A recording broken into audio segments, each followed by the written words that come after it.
তরমুজের আমি একটা শরবত নিয়ে আসছি। এর মধ্যে আমি কোনো জল দিচ্ছি না, কিছু না। দেখুন এই একটা তরমুজ আমি পুরো কেটেছি, আর এই যে ছিবড়েগুলো আমি মিক্সিতে দিইনি, এটা আমি কুচিয়ে এর মধ্যে দিয়ে সে রসটাকে গ্লাস দিয়ে চেপে চেপে বার করেছি। আচ্ছা বন্ধুরা থাকুন সঙ্গে, দেখাচ্ছি। এখানে আছে আইস, এখানে আইস আছে। এইটা হচ্ছে আমি কিছুটা তরমুজ কুচিয়ে রেখেছি, আমি তরমুজের এতে দেবো বলে শরবতে।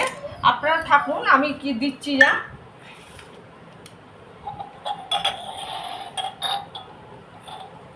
আচ্ছা প্রথমে আমি একটু মরিচ গুঁড়ো দিয়ে দিচ্ছি, অল্প করে মরিচ দিয়েছি। আচ্ছা বিট নুন দিচ্ছি, দেখুন বন্ধুরা এই যে বিট নুন দিয়েছি। একটু আদার ডাস্ট দিচ্ছি, এই যে দেখুন এটা আদা ডাস্ট, এই যে আদাটা দিচ্ছি।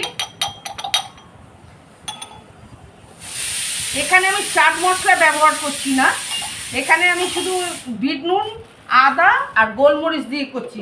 আচ্ছা তরমুজটা খুবই মিষ্টি বলে আমি এখানে চিনি ইউজ করব না।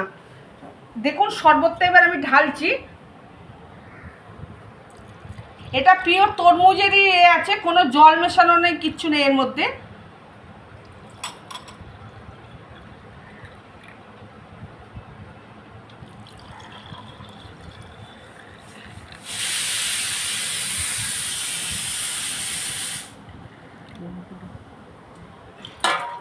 আচ্ছা দেখুন এবারে আইস দিচ্ছি এর মধ্যে, আমি আইসটা দিলাম।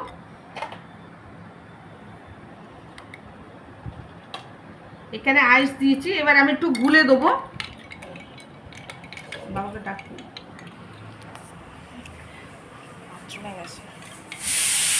এই যে গুলে দিলুম এর মধ্যে।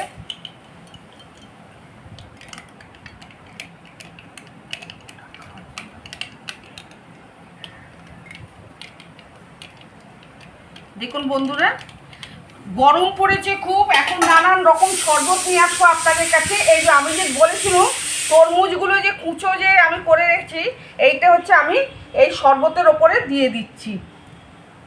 এই দেখুন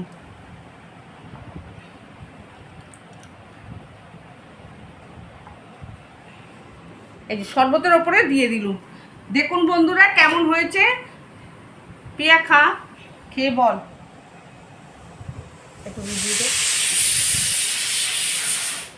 দেখুন বন্ধুরা শরবতটা, লাইক দেবেন, শেয়ার করবেন, পাশের বেলটা প্রেস করুন, আমার ভিডিওটা সবাইকে ছড়িয়ে দিন, নিজেরা দেখুন একটু ঘুরে ঘুরে ভিডিওটা কেমন লাগে। রিফ্রেশিং হয়েছে, খুব ভালো হয়েছে। ভালো হয়েছে, থ্যাংক ইউ। দেখুন এরকম করে করে খান, গরমে ভাল লাগবে এই শরবত। এখন তো গরম পড়েছে, আপনারা হয়তো ভাববেন যে শরবতটা আমি মিক্সিতে করেছি, আমি কোনো মিক্সিতে করিনি, আমি হাত দিয়েই এতে করে চা ছাঁকনি দিয়ে করেছি।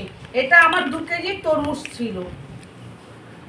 দেখুন বন্ধুরা লাইক দেবেন, বারবার বলছি।